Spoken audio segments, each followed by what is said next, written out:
Welcome back to True Story with John Gibson. Today's guest is an MMA pioneer, legend, Jeff Monson. Jeff, thanks so much for joining me.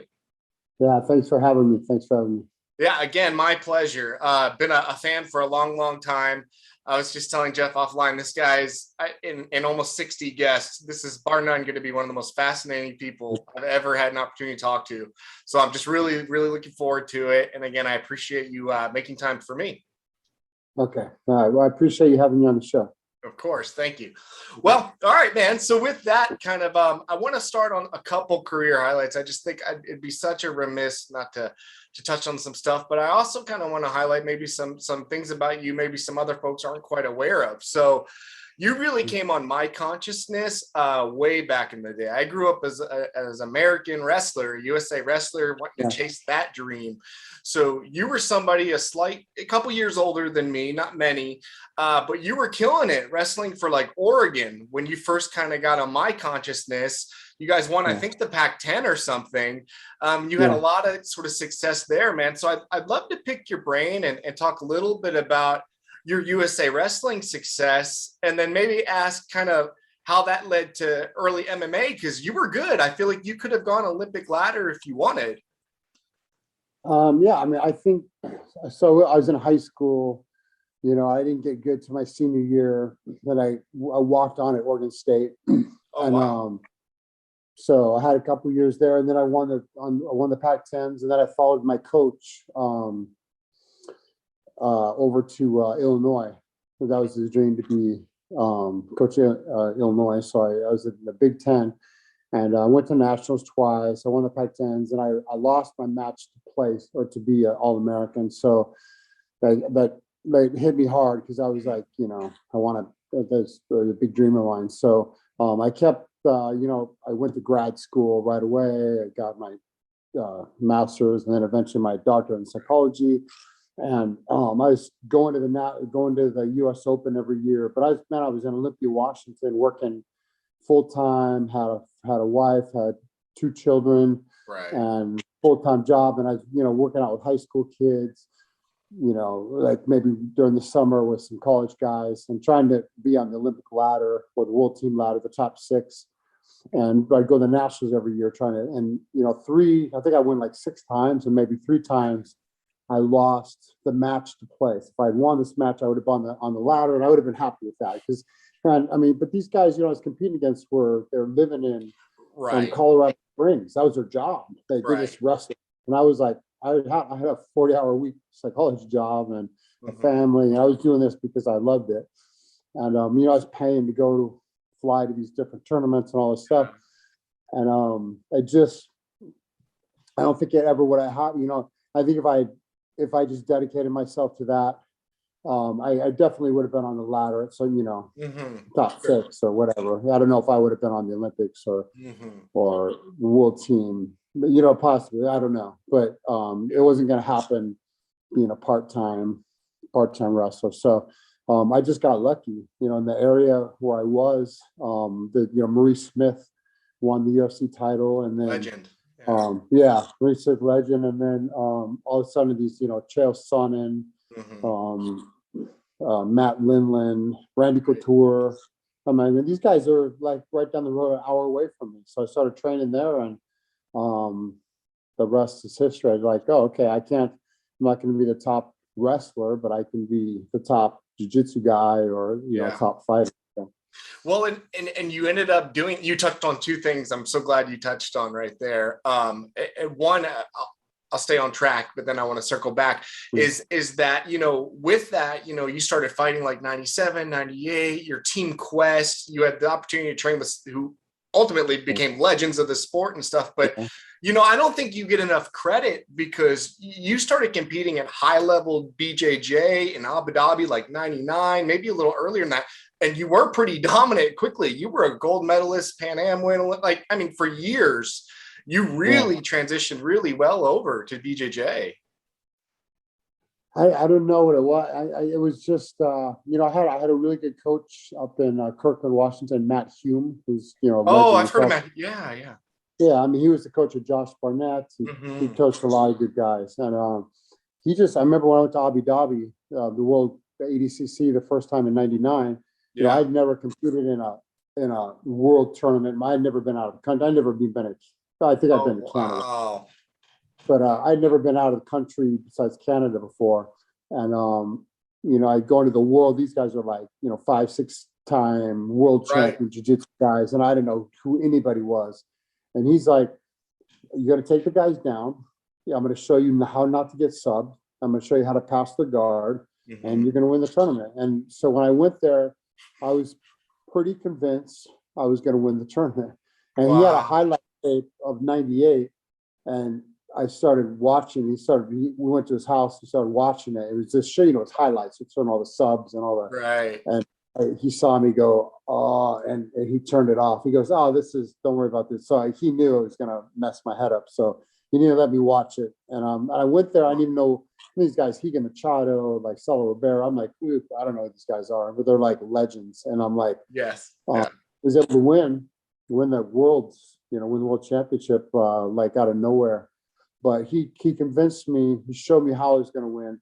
But it, kind of an interesting story. The next day, the sheikh who put on the tournament, he's one of the princes of Dubai. He put on he's the guy who founds the tournament and you know, pays money for it. So I went on his boat, big nice boat, like had this meal, like all these like millions of dollars of everything. Went to his big mansion where his workout room is. I mean, no kidding, gold plate, not gold plated, like gold, like sinks, gold, like toilet covers. So like, I'm like, wow, I'm afraid to touch anything. Like, you know, crystal chandeliers. And it's like, but it's a workout place. So we're all working out. And I'm working out. I just won the tournament. Just won the world championship out of nowhere. Like, who the fuck is this guy? Yeah. I win the world championship. And I'm training with like light guys, everybody. We're just training, having fun. I'm just getting my butt kicked by everybody. I'm just like getting rolled over. And like, I remember going like after a while, and one of the guys goes, "Jeff, how, like, you won the world. You're the best in the world. Like, how are these guys? These guys didn't even place at the tournament. They're beating you. How?" And I go, "Because I had a game plan. I just did that game plan. If I want to win, I'm going to win. But if it's rolling, I mean, these guys have been doing this for 20 years, 25 years. Like, I've been doing it for a year, like maybe 6 months. It was amazing.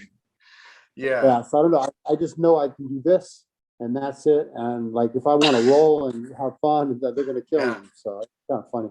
You were so successful, and you weren't just successful like once, like we're saying. It was for years. You continued to have success in big and small tournaments. It was like, oh, Jeff's at a grapple games when that was the biggest thing, then the Arnold Classic, and then back to Abu Dhabi. And like, but I mean, for years you remained dominant in grappling. And for someone that had like a wrestling background as me, that was really encouraging, because there weren't a lot of people that kind of bridged that gap. Back then it was still like a Mark Coleman wrestler or a BJJ guy. Like, there weren't a lot of hybrids, you know? I just found like my best success was going to come from like mixing the two. But, you know, I had to do jiu-jitsu, and, you know, like, and like totally honest, when I won in '99, I didn't know a lot of jiu-jitsu. I know how not to get triangled, how not to get armbarred, how to do some simple passes really well, and how to break the guard and some, but that's not so much. I knew how to take people down. But later on, when I won again, or I had some, you know, success with the other thing, I had to know jiu-jitsu. I had to learn jiu-jitsu. So, and like I said, you know, but the example after the tournament, I was kind of getting my butt kicked. Like that was the, you know, as an American top team, that was the course. You know, I had to. It's an ego trip, because you have to lose in practice and get beaten and stuff. You have to, it's one of those things where you're uncomfortable. Like, I'm comfortable, we're standing up wrestling, but I can't win. You know, I lost some fights because if I couldn't take the guy down, or we're on the ground, or he pulled guard, what was I going to do? And I couldn't pass his guard, or something like that. I had trouble. Like, what was I going to do? If I couldn't work bottom, if I couldn't like learn a new pass or something like that, like, I was going to be stagnant. So I had to be uncomfortable, and being uncomfortable meant like going to practice knowing I was going to be in bad positions, and I was going to get armbarred and choked and and beaten and go home, cry, and have to do it again. And it's like, Demoralized. it's demoralizing. And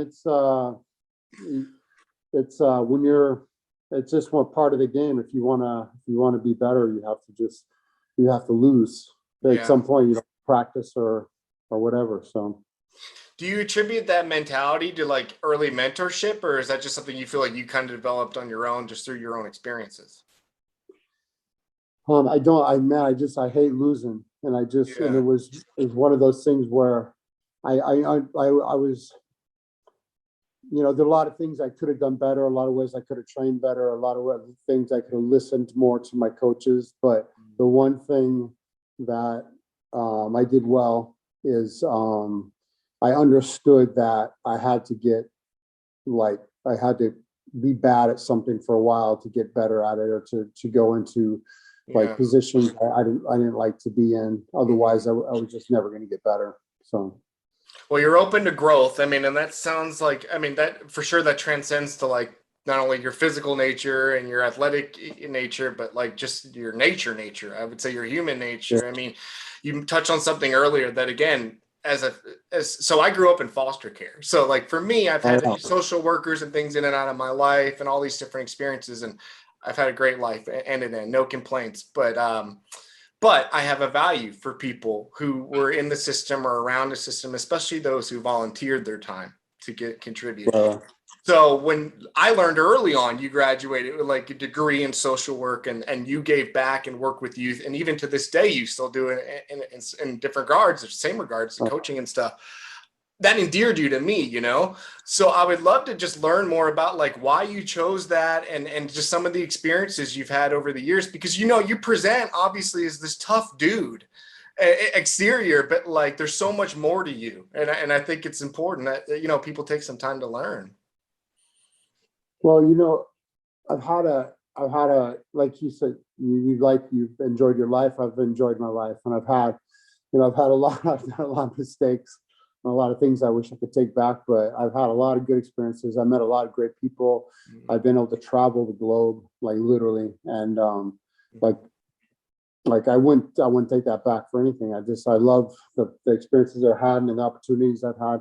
But you know, my life has been about, as much as I, you know, go to a children's home or go, you know, do this or something. My life has been about me. It's been about trying to win this event. It's been trying to like be a champion, trying to win this fight, trying to win a world championship.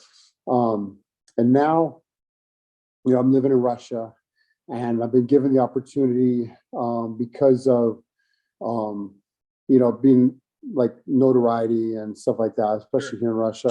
I'm given the opportunity to give back. And so now in Russia, I'm able to do a lot of things I never would have been able to do if I hadn't like chosen this path. You know what? In the States, I was working as a psychologist. I was doing a mental health professional. I was helping very, very mentally disturbed people, but I was also working with children who had emotional, mental disabilities or issues. And I liked it. I missed it sometimes, but you know, I never would have had the opportunity if I'd stayed in that work. And now here in Russia, I've opened 22 schools for children for martial arts, but all my schools are free. They don't pay nothing. And my goal, my dream is to open these schools all over Russia, where it's free, like the old USSR, where like people had the opportunities to, you know, do whatever sport they wanted, you know, free of charge, and like have this in this mentality. There's a real mentality here where like a city or an area, region, like they're really close. It's like a family, and they really take pride in the success of each other. And so I want to use that mentality to promote opening more schools, because I really like when they really get behind it when I open up a school here, and the whole community like takes part. They bring their kids and they support, they advertise and stuff. But it's free. It's you know, I want to give back. I've had my opportunity, and you know, I read this. I can't take credit for it, but I read this. It said, if you want to be immortal, then teach somebody. Like teach kids, because then you'll pass on your what you've learned to other people. Yeah, I love. So, I mean, in transitioning a little, because I'm fascinated to learn, and I don't pass any judgment. I think it's so important that we ask questions and learn. But politically, you've been outspoken, and just in that you have your own, I'll say, unique viewpoints from what I would say Yeah, stereotypically we have here in America, right? Most yeah, people yeah. identify as left or right, or Democrat or Yeah, Republican, and maybe in between is an yeah. outlier. I mean, if I understand it correctly, do you kind of self-identify as is a communist? Is it, or are you a member of the Communist Party? And if so, what does that mean? So when I first came to Russia, so I was enamored by the Communist Party when I first came to Russia, and they being like very famous as being an American and like wanting to be in the Communist Party, being finding Fedor and Hmm. these TV shows. They took me in right away. They brought me around, and I was like, I knew I was being used, but I thought, okay, what I'm going to get out of this. So I was like after them. I was with them like over 2 years, and I wanted them to open some schools free for kids. And I said, look, I'm going to come. You just hire a couple of teachers. The salaries are so low here. It's not much. Hire a couple of teachers, open these schools in my name, and I'll teach at these schools once a month for free. Don't pay me. I don't want nothing from this. I just want like to give the chance to kids. And they Hmm. promised for 2 years and over and over and over again. And they brought me to cheese and wine dinners, and I met like the head of the party several times. I met his Hmm. family. I met like all these big wigs, all these big businessmen, and all this stuff, and they just never followed through. And I just realized at some point there was no communist in the Communist Party, Okay. and so I broke free. So to me, unfortunately, it's kind of funny because on American Top Team, I have some of my friends that we're really good friends, but we can tease each other about this, and they're like so anti-communist, I and it's know. Well, I like, saw a video where you got like jumped by your guys. You were like sleeping yeah, on a couch. but in all fairness, and I'll say it to their face, they have no idea what communism is, and Well, America doesn't yeah. either. And that's why And I it asked, because I can openly admit I have no idea. I don't know what it means. it just means the people have the means of production instead of having a business. Like for example, in the United States, you have a business, and at this business you hire all these people. Like say you have 100 people, you have a big business, you have 100 people. Well, these 100 people do whatever 40 hours a week of work. You don't pay them for what they make your company, because if you pay them for what they are worth to your company, what they produce for your company, you wouldn't make any profits. Right. So in order to make a profit, you have to pay them less than they do. You have to like Protect we'll your call it market. cheat them out of not paying them what they're worth in order to make a profit for yourself. So as a comment, like I don't agree with this. I think that and everyone like capitalists is going to disagree, saying, "Oh, we need business to, produce." But I just look at the state of the world. We have global warming. We're running out of fish. We're running out of clean water. We're having droughts. We're having like all these like ecological problems all over the world, Hmm. right now, and we're having refugees coming from like all over the place and not having places because there's wars and this and that, and I mean the world's pretty unstable, um, and this virus has just kind of shown kind of what's happened. This coronavirus. So what happened, like in the United States, people are out of work, and people are losing their health insurance. And it's like this wouldn't happen in a communist society. Communism is a not a political theory. It's a theory. It's a economic theory. It's an economic theory where people share, and people are like, okay, well, what if this guy doesn't work as hard, and he gets it? Hmm. It's like, what do you think a boss is? I mean, what do you think like this people, a banker who loans you money? They're not doing anything. They're just getting money for nothing. This boss that like they call it whatever, these guys that own Amazon and Hmm. and Elon guy, they're going into CEOs. space. But I mean, they're literally like worth like what I just read, $220 billion or something, or Elon or whatever, Elon, whatever. Yeah, Elon It's like Musk. 220 billion dollars. Like who does that much work where they can Hmm. like be worth this much? It's crazy. So it's just a system where people, there's no, I mean, when I talk to people here in Russia, for example, that lived in USSR and live now. So they're like my age or older. They all miss the USSR because, granted, some freedom, they didn't have all the freedom, but that isn't communism. Communism doesn't take you over. That's something totally different. Communism meant everybody had a home, everybody had transportation, there was no homelessness. If you lost your job because of something, they rehired you or retrained you to do a different job. Everyone had free education, secondary education. Nobody went hungry.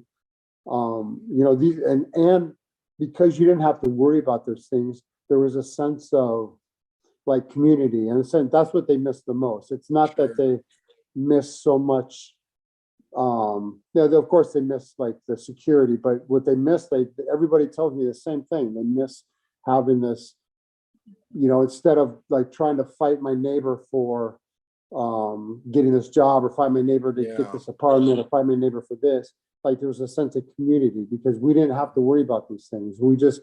We had time, and we had a lot of spare time, not like had to work 2 jobs and 3 jobs and all this other stuff. We were able to like enjoy ourselves, enjoy our families, and put our family and our community first. And how often is that? Like, I know I'm kind of like meandering all over the place, but in America, like I ask you, hey, tell me about you have a son. How old is he? Oh, he's 20. Let me tell you about it. Oh, he finished number 1 in his class. He's got this great job. He's making a lot of money already. Like that. That's what you hear. That's typical. And that's normal, right? You don't hear, oh, my son, you know what? He's such a great kid. Like he's got a loving heart. He's really happy. Back. He's happy. He's happy. Yeah. Like that's exactly right. He's happy. Like you don't hear that. Yeah. You hear his success, his monetary, what he's done, his successes, his victories, something like that. Oh, my son. I know it's funny how we associate achievements with happiness or success, and they're not. It's not one and the same. Not. Yeah, that's right. You hit it on the head. Thank you for saying that. It's happiness. Like, is he happy? He's happy. That's not what nobody ever says. Oh, he's happy. Like, he's happy. Like nobody. You don't hear that, and that's sad. And I heard this also, and it made me think a lot. Is like before maybe 50 years ago, 60 years ago, and everyone's talking about the next generation. Oh man, your kids are looking, oh my God, there's so many new inventions coming out. Oh, what's the world gonna come up with this time? It's like new places to explore, like going into space, there's so much optimism about the future, like just so much what's out there. My God, we got this. Now it's dead. There's no optimism. You're scared of what's happening next. Oh, not only this virus, but like, are we going to another war? Oh, are we going to have this problem? Oh, is there going to be fresh water? Oh, the global warming. Oh, the economy is really bad. This is like, we're too expensive to live these days. Are we going to have affordable health insurance? Or Social Security is still going to be around?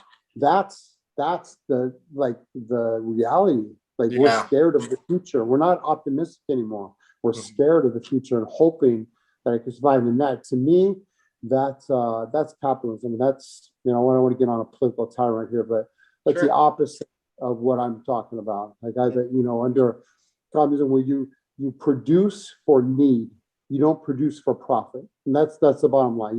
So you don't need to cut down 5 trillion trees or fish the ocean, whatever, or pollute the environment so much, because you produce for what people need, not for like all these items to make a profit. How many they said in America, for every 5 houses that are empty, like with nobody in it, there's 1 homeless person. So like 5 to 1. It's crazy. Like you could put all the homeless people in a house, and there'd still be 80% of all the places still empty. So it's crazy. I know. Yeah. Well, I do like the perspective you share too. It's an economic perspective, because when you explain it that way too, it makes it, at least for layman's like me, someone simple, like-minded like me, to kind of understand that it can be about resources too, about the trees, yield and conservation, and taking away a mentality of competition from a neighbor, That could be nice. I can understand how, like, I can understand how that would be appealing to a community for Yeah. sure. I So like that kind of makes competing, man. sense. I love competing, but I like competing on the sports arena. Yeah. People compete in chess, they compete in the Olympics and the World Championship.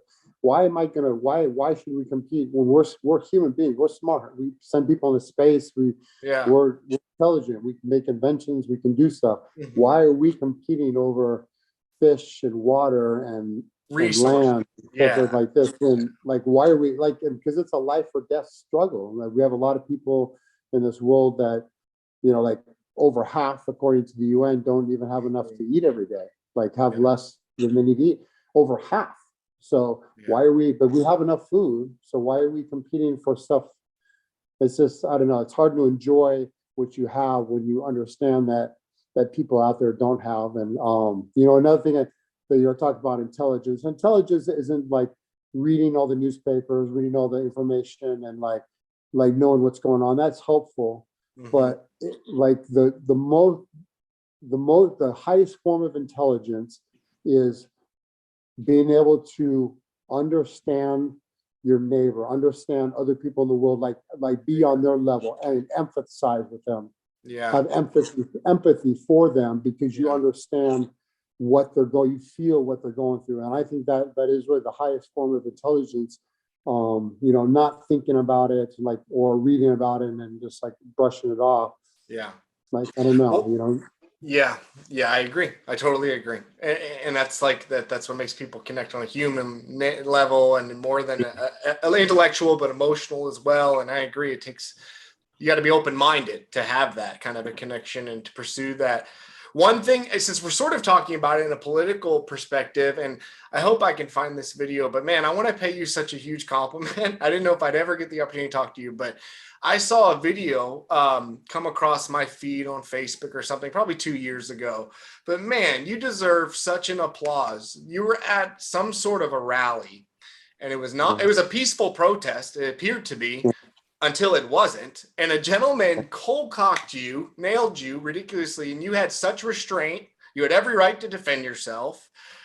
You could have killed him and tied him up around your finger if you chose to, but you were so composed, man. I'm not sure if you recall what I'm referring to or not, but I just want to take a moment to say, man, you practice what you preach, and that was an opportunity where that could have gone really bad for that guy and everybody.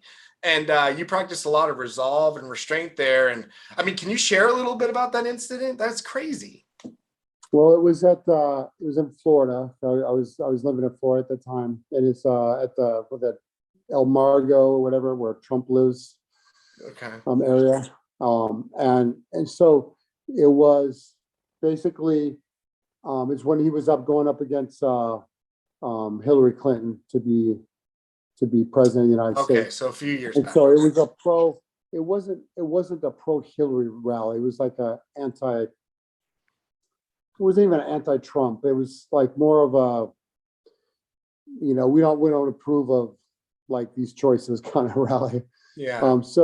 But there were, being in Florida and being around Trump's, estate, obviously there were some Trumpers around, but, you say I had restraint, and a lot of it really was because there was a lot of good people around me, man. It was such a good, honestly, that part was bad, but the whole night, I just met a lot of cool people that were good. Really, because as soon as, and I'm in Russia, and I say a lot of I'm very down on the governments in the U.S. right now. I'm down on the militarization and all this other stuff. But when I'm down on the field, eye to eye with a lot of people, there was a lot of good people in America. Mm-hmm. And at this rally, I met a lot of them. I met a lot of cool people, and they were just walking and we're talking and sharing everything and talking about what we're hoping for and all this other stuff. Mm. And so we were just kind of all in this area, and there was a bunch of Trump supporters, very kind of vocal and loud, and they had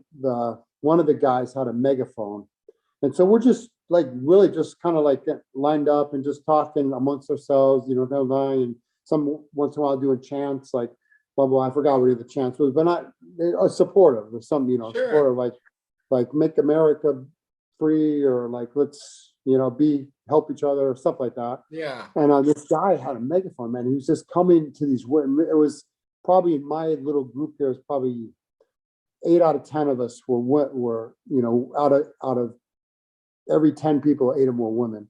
And he was just coming right up to their faces with this megaphone, like screaming in their face. And they couldn't, I mean, what are they going to do? They're fucking, you know, they're like, yeah, just this, you know, a tall guy, like with a big megaphone and a big sign, like screaming in their face. And they just kind of cowered. And he did it to the woman right next to me who I'd been talking to. And I just like, I'm just like, I took the megaphone. I took the megaphone as he was doing it. I took it and like threw it on the ground and stepped on it. I'm like, bro, like this is not okay. We're not being aggressive towards you. And he took his stick.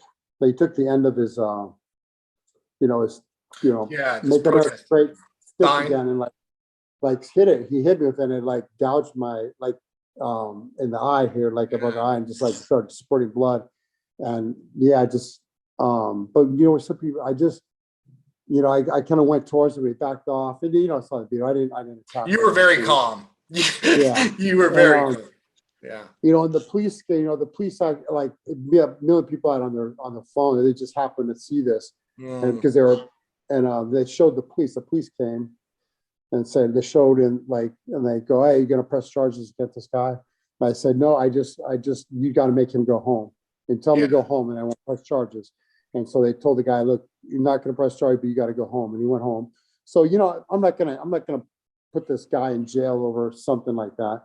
But, you know, the whole experience was good because it was that one part scarred. It didn't scar the whole night, man. And I won't let it scar the whole. I just had a lot of good interactions with people that were like really supportive of each other, and like not just supportive of like some cause, just supportive, like we want America to be better. We want like peace in the world. We want you know, not crazy stuff. You know, people talk about, oh, you left fanatic, man. They just want like a good job. They want health care that's affordable. They want their children to be in a safe world, and they want to get, you know, like nothing crazy. So right. They're not nothing extravagant. It doesn't sound like anything crazy. Yeah. You know, we're kind of running a little on time, but I want to ask you this as well. Why have, and thank you for sharing that. I know that was kind of a random, kind of a random thing, but I saw that, and again, I was so impressed by you, just the way you handled the whole situation. But I got to ask you too. You know, overall MMA wise, over the MMA career, is there an overall highlight? Is it fighting Fedor, or is it another one experience? Is there something that's extra special to you?